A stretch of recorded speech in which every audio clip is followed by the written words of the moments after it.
ఇవ్వంటే నాకో పూజ అన్నట్టు 10 దాంట్లో తలకాయ పెడుతుంటాడు సినిమాల డైరెక్టర్ రామ్ గోపాల్ వర్మ సారు. అట్టనే ఇప్పుడు రాజకీయాలలో తలకాయ పెట్టి వ్యూహం అని ఏపీ రాజకీయాల మీద అదిరిపోయే సినిమా కూడా తీసిండు. ఇప్పుడు ముచ్చట్లనే పెద్ద లొల్లి లొల్లి అవుతుంటే ఇక ఇది చాలదన్నట్టు కొత్త కంపోటి ఏపీకి తగిలించుకునే పని అయింది ఇప్పుడు రామ్ గోపాల్ వర్మ సారుకు.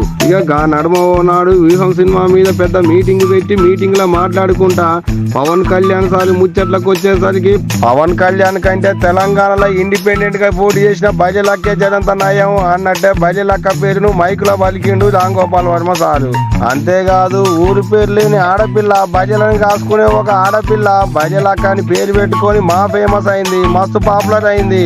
అటువంటిది పవన్ కళ్యాణ్ ఎందుకు కాలేకపోతున్నాడో అనుకుంటా కామెంట్లు చేసిండు సారు.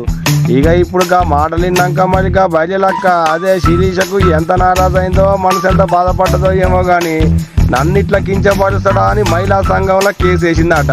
ఇంకేముంది ఉన్నది ఉన్నాక రామ్ గోపాల్ వర్మ సార్కు ఇంకో తలకాయ నొప్పి మోపైంది. ఇప్పటికే ఇటు ఏపీలో సైకిల్ పార్టీ వాళ్ళు జన సైనికులు ఒకరి తర్వాత ఒక తీరుగా సార్లు ఎంట పడ్డట్టే చేస్తుంటే ఇటు తెలంగాణలో బజలక్క కూడా గట్టినే అరుచుకుంటున్నది. ఇప్పటికే అలా లాయర్ని పట్టుకొని పోయి మహిళా కమిషన్ కు ఫిర్యాదు చేసిందట. అట్టనే సార్కు నోటీసులు కూడా పంపించిందట.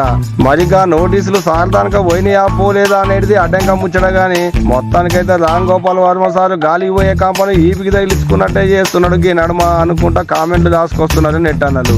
ఏమో పోరి ఎన్ని సినిమాలు తీసినా ఏం కాలే కానీ ఒక్క వ్యూహం సినిమాతోనే పెద్ద నెత్తి నొప్పి మోపైంది కదా రామ్ గోపాల్ వర్మ సార్కు.